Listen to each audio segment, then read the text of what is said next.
बिस्मिल्लाहिर्रहमानिर्रहीम। अस्सलामु अलैकुम स्टूडेंट्स। उम्मीद करता हूँ कि आप सब लोग खैरियत से होंगे और खुश होंगे। तो क्लास 11th इंग्लिश के MCQs लेकर बच्चों में हाजिर हूँ। तो पहला MCQs है हमारे पास, गुर्रुक love us like dash mother and guides us like dash able teacher. Use appropriate article from the given options to complete the sentence। तो यहाँ पर इसका दुरुस्त ऑप्शन है वो है ऑप्शन सी, ए और एन आएगा। क्यों आएगा कि अ मदर एक जनरल है, ठीक है ना, एक माँ की तरह। और जो एन है, एन एबल, अब एबल जो ए है ये वावल लफ्ज़ है, तो इसलिए यहाँ पर इसके शुरू में एन आएगा। तो सी ऑप्शन इसका दुरुस्त है। गुर्रुक हमें loves us like a mother and guided us like an able teacher, तो ये दुरुस्त ऑप्शन है ऑप्शन सी। सेकंड है, teachers are always known for their passion for work. The underlined word in the sentence is। तो अब बच्चों यहाँ देखिए, अब कॉमन नाउन, कॉमन मतलब ये जनरल नेम होता है, आम सी चीज़ होती है। प्रॉपर नाउन एक ख़ास चीज़ और जगह यानी स्पेसिफिक नेम होता है। और मटीरियल नाउन जिसमें किसी सब्सटेंस के नेम आ जाते हैं, जैसे सोना, चांदी, पानी वगैरह। एब्स्ट्रैक्ट नाउन, एब्स्ट्रैक्ट नाउन्स वो नाउन होते हैं जिसमें फीलिंग्स आ जाती हैं, इमोशंस आ जाते हैं, मोहब्बत जैसे जज्बात इसमें पाए जाते हैं। तो यहाँ पर इसका जो दुरुस्त ऑप्शन है वो है ऑप्शन सी, एब्स्ट्रैक्ट नाउन है, ठीक है ना, कि पैशन एक जज्बे का इजहार हो रहा है, तो इसलिए दुरुस्त ऑप्शन है ऑप्शन डी। और थर्ड है बच्चों, he could manage it all by himself। Which type of pronoun the word himself is? तो अब इसमें जो वर्ड है himself वो क्या है? तो अब बच्चों देखिए, पर्सनल ये किसी चीज़ को रेफ़र करने के लिए इस्तेमाल होता है, जैसे वो, तुम, आप वगैरह। डेमोन्स्ट्रेटिव, अब ये वो होता है जो किसी सब्जेक्ट को पॉइंट आउट करने के लिए इस्तेमाल होता है, जैसे ये, वो वगैरह। एम्फेटिक ये होता है कि जिसमें आप ये ततैया करते हैं, ठीक है, ताकीद की जाती है कि मैं खुद करूँगा, इस तरह के जो जुमले होते हैं, ठीक है, माई सेल्फ डू इट, तो इस वो होते हैं। Reflective, reflect action to the subject, के अब जो सब्जेक्ट है काम करने वाला है तो उसकी तरफ वापस रिफ्लेक्ट करते हैं, तो ये रिफ्लेक्टिव प्रोनाउंस होते हैं। तो अब यहाँ पर जो दुरुस्त ऑप्शन है वो है ऑप्शन डी, रिफ्लेक्टिव, क्योंकि हिमसेल्फ जो है ये रिफ्लेक्ट करता है action back to the subject को। और फोर्थ है बच्चों आपका, there was enough space in the apartment, identify the type of adjective for the underlined word enough. तो अब यहाँ पर ना सबसे पहले देखिए, एडजेक्टिव ऑफ क्वांटिटी ये मिकदार को रिप्रेजेंट करते हैं, ठीक है, सम, इनफ, जो ऐसी चीज़ें होती हैं। फिर एडजेक्टिव ऑफ क्वालिटी जो खूबी को जाहिर करते हैं, सिफ्त को, जैसे बहादुर, मेहरबान, ब्रेव, इस तरह के जो अल्फाज होते हैं। न्यूमेरिक एडजेक्टिव जिनमें नंबर्स आ जाते हैं, 5, 6, 5 या मैनी भी आता है। और डेमोन्स्ट्रेटिव एडजेक्टिव जो पॉइंट टू समथिंग, जो किसी चीज़ की तरफ इशारा करने के लिए इस्तेमाल होते हैं, जैसे ये, वो वगैरह। यहाँ पर इसका दुरुस्त ऑप्शन है option A, adjective of quantity, क्योंकि इनफ ये जो है ये मिकदार के लिए, क्वांटिटी के लिए इस्तेमाल हो रहा है। फिफ्थ है why have you done all this, the underline word is an. तो बच्चों इंटेरोगेटिव एडजेक्टिव, एडजेक्टिव के क्या होता है, जो नाउन को मॉडिफाई करता है, विच बुक या कौन सी किताब वगैरह, इस तरह के जो सेंटेंसेस होते हैं। इंटेरोगेटिव एडवर्ब जो एडवर्ब को मॉडिफाई करता है, ठीक है। और जैसे वाई, हाउ, इस तरह के जुमले होते हैं। इंटेरोगेटिव प्रोनाउंस, इंटेरोगेटिव प्रोनाउन जो नाउन की को रिप्लेस करता है, हु, व्हाट, इस तरह के जो जुमले होते हैं। डेमोन्स्ट्रेटिव एडजेक्टिव तो ये वही है कि जो पॉइंट आउट करता है किसी चीज़ को, ये वो, दिस, डॉट वगैरह। यहाँ पर इसका जो दुरुस्त ऑप्शन है वो है ऑप्शन बी। 6 है playing under such tough conditions was not easy, the word playing here can grammatically is term as. तो प्लेइंग यहाँ पर ग्रामेटिकली क्या रिप्रेजेंट कर रहा है। ट्रांजिटिव वर्ब वो वर्ब होते हैं जिन्हें मफूल की ज़रूरत होती है, ठीक है। जैसे शी प्लेज पियानो, अब पियानो पर काम हो रहा है तो बग़ैर पियानो के ये जो वर्ड मुकम्मल नहीं होगा तो वो ये ट्रांजिटिव वर्ब कहलाएगा, ठीक है ना। डायरेक्ट ऑब्जेक्ट इसमें रिक्वायर्ड होता है। इन ट्रांजिटिव वर्ब इसमें डायरेक्ट ऑब्जेक्ट नहीं होता, ठीक है। और फिर है बच्चों वर्ब नाउन। अब यहाँ पर ना वर्बल नाउन ये एज अ जेरेंट काम करता है। जेरेंट क्या होता है कि जब नाउन जो वर्ब है वो एक्ट करे एज अ नाउन, ठीक है। जब वर्ब एक्ट करे एज अ नाउन तो वो जेरेंट होता है। वर्बल एडजेक्टिव जिसमें जो वर्ब है वो एक्ट करे एज अ एडजेक्टिव, ठीक है। और अब यहाँ पर इसका जो दुरुस्त जवाब है वो है ऑप्शन सी, वर्बल नाउन, ठीक है ना। क्योंकि प्लेइंग यहाँ पर एज अ नाउन काम कर रहा है, तो प्लेइंग वर्ब है वो जो एज अ नाउन काम कर रहा है, तो जब एज अ नाउन काम करेगा तो ये वर्बल नाउन कहलाएगा। और 7th है I could not make out how to tackle that manner, the given sentence is आ। तो अब यहाँ पर ना तो ये कौन सा सेंटेंस है, सिंपल, जिसमें एक इंडिपेंडेंट क्लॉज होता है। क्लॉज जुमले को कहते हैं और इंडिपेंडेंट आज़ाद जुमला होता है। कंपाउंड सेंटेंसेस ये वो होते हैं जिनमें दो इंडिपेंडेंट क्लॉज एक कंजंक्शन के साथ जुड़े होते हैं, ठीक है। कॉम्प्लेक्स सेंटेंस जिसमें एक इंडिपेंडेंट और एक डिपेंडेंट क्लॉज होता है। कंपाउंड कॉम्प्लेक्स सेंटेंसेस ये जिसमें बहुत सारे यानी मल्टीपल क्लॉज होते हैं, इंडिपेंडेंट और डिपेंडेंट। यहाँ पर इसका दुरुस्त ऑप्शन है ऑप्शन सी, कॉम्प्लेक्स सेंटेंस, ठीक है ना। अब देखिए आई कुड नॉट मेक आउट ये एक इंडिपेंडेंट क्लॉज है, हाउ टू टैकल ये डिपेंडेंट है, तो इंडिपेंडेंट प्लस डिपेंडेंट जिसमें आएगा वो कॉम्प्लेक्स सेंटेंस होगा।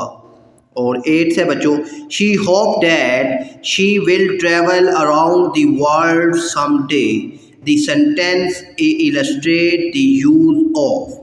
तो अब यहाँ पर नाउन फ्रेज क्या होता है, ये ग्रुप ऑफ वर्ड होता है जो एक्टिंग एज अ नाउन काम करते हैं। नाउन क्लोज के क्या होता है, clause acting as a noun, ठीक है, जुमला एज अ नाउन काम कर रहा होता है। एडजेक्टिव क्लॉज ये क्लॉज जो है जो नाउन को डिस्क्राइब जिस जुमले में किया जाता है वो एडजेक्टिव क्लॉज होता है।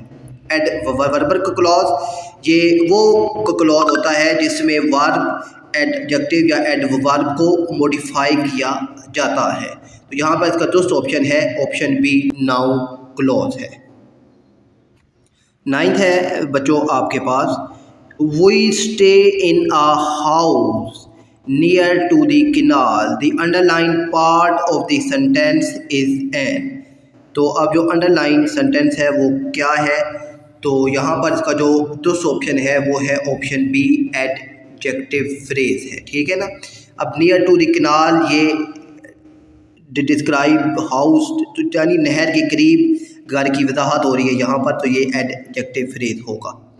10th है बच्चों आपके पास, laws were quickly passed so that the child abuse could be checked. The underlined part of the sentence is, तो यहाँ पर इसका जो दुरुस्त ऑप्शन है वो है ऑप्शन सी, एडवर्बल क्लॉज है। अब एडवर्बल क्लॉज क्या होते हैं कि जिनमें कंडीशंस होती है, ठीक है ना, जिसमें कोई ना कोई पर्पस, टाइम या कंडीशन आ जाए। तो अब यहाँ पर ना सो डैट, ताकि, तो ये जो है यहाँ पर ये कंडीशन है, तो ये एडवर्बल क्लॉज कहलाएगा। 11th है, द रेजोल्यूशन और the final outcome of the main dramatic complication in a literacy work is called.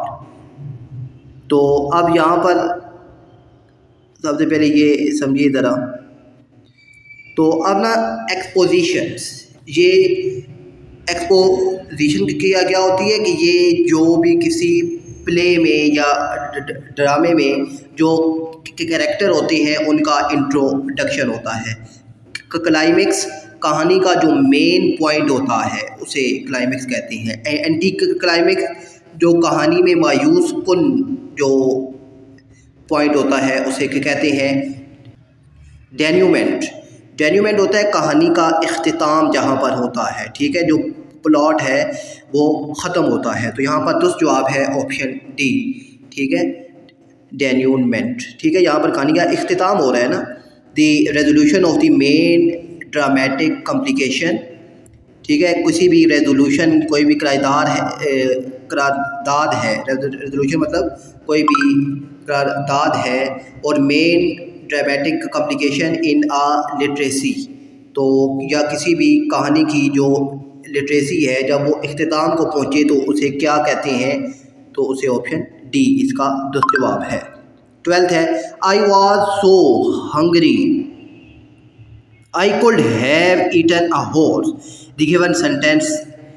तो अब मैं वो भूखा था, तो अब यहाँ पर ना सबसे पहले समझिए ये फिगर ऑफ स्पीच है, मेटाफर। ये कि क्या होता है, ये उर्दू में से इस्तिहारा कहते हैं। मेटाफर, इस्तिहारा, जहाँ पर दो चीज़ों के को डायरेक्ट रिलेशन होता है, ठीक है। ऑक्सीमोरन, ये कि क्या होता है जहाँ पर अल्फाज का मुतज़ाद आ भी साथ इस्तेमाल होता है, ठीक है। बिटर स्वीट, अब बिटर भी और स्वीट भी ये मुतज़ाद आ गए हैं, तो इस तरह के जो जुमले होते हैं। और हाइपरबोला, जहाँ पर बहुत ज़्यादा किसी चीज़ को बढ़ा दिया जाता है। सेंसीडॉज, अब ये वो होते हैं कि जिसमें किसी एक हिस्से का जिक्र किया जाता है तो मुराद सारा होता है, ठीक है, यानी किसी एक चीज़ का जिक्र किया जाए तो मुराद इससे क्या है कि पूरी। जैसे कि मैं कहूँ जी कि बाबर आजम ने 3 छक्के लगाए और मैच जीत गए, तो अब यहाँ पर ना अब बाबर आजम एक हिस्से का जिक्र है तो मैच जीत गए, यानी पूरी टीम जो है वो मैच जीत गई है। तो यहाँ पर इस तरह के जो जुमले होते हैं। अब यहाँ पर उसका दोस्त ऑप्शन है ऑप्शन सी, ये हाइपरबोला है, बहुत ज़्यादा बढ़ा दिया गया है कि अब घोड़ा खा जाना, तो अब ये भूख पर, यानी बहुत ज़्यादा भूख है ना, तो यहाँ पर उसने बढ़ा दिया है कि मैं घोड़ा भी खा गया हूँ, तो यहाँ पर ये इसका दोस्त जवाब है हाइपरबोला।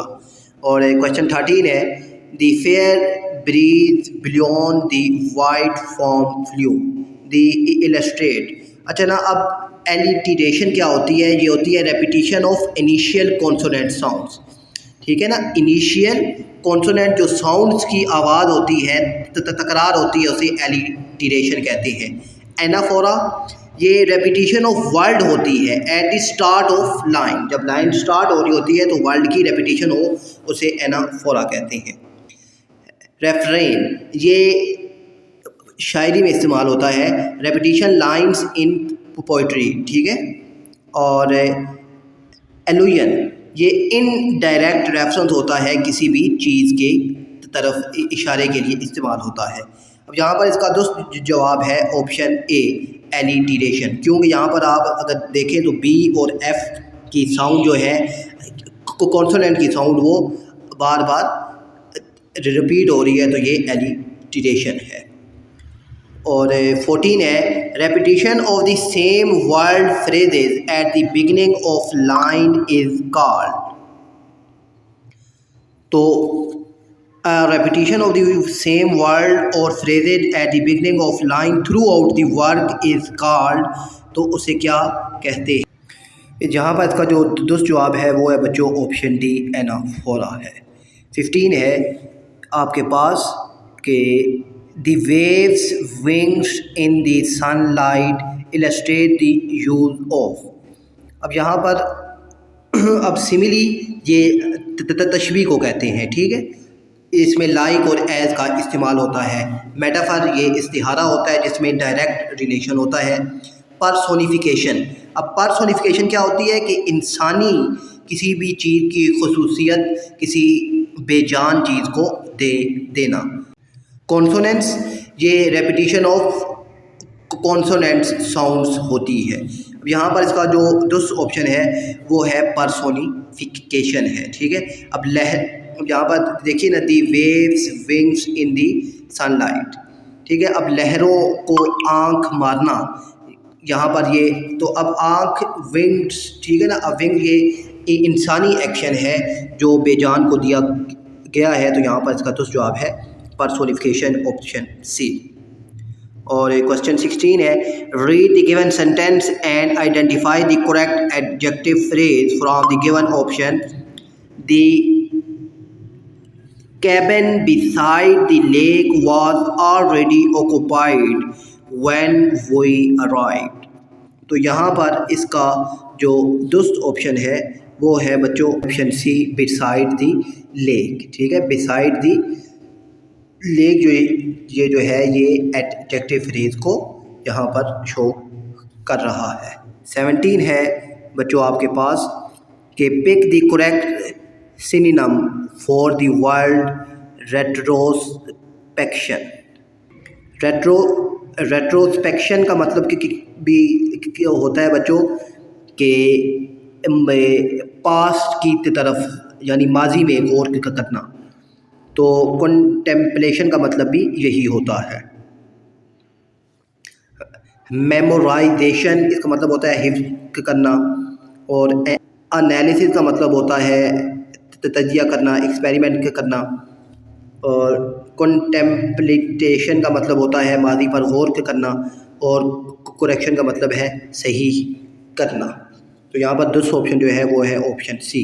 18 है ऑपोजिट ऑफ टार्डीनेस, तो इसका दुरुस्त जवाब है ऑप्शन सी पंक्चुअलिटी, ठीक है। टार्डीनेस का मतलब होता है लेटनेस होना, ठीक है। और पंक्चुअलिटी का मतलब होता है टाइम या वक्त की पाबंदी करना। 19 है चूज द करेक्ट स्पेलिंग, तो यहाँ पर जो करेक्ट स्पेलिंग है वो है ऑप्शन बी बच्चों आपके पास। 20 है आइडेंटिफाई द कॉम्प्लेक्स सेंटेंस, तो यहाँ पर ना अब जो कॉम्प्लेक्स सेंटेंस है I can go back to school until I recover from flu.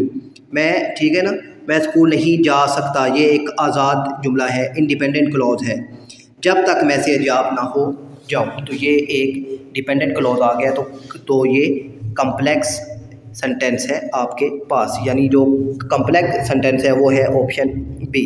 तो मुझे उम्मीद है बच्चों ये MCQs आपको समझ आ गए होंगे। अपना ख्याल रखिएगा। अल्लाह हाफिज़।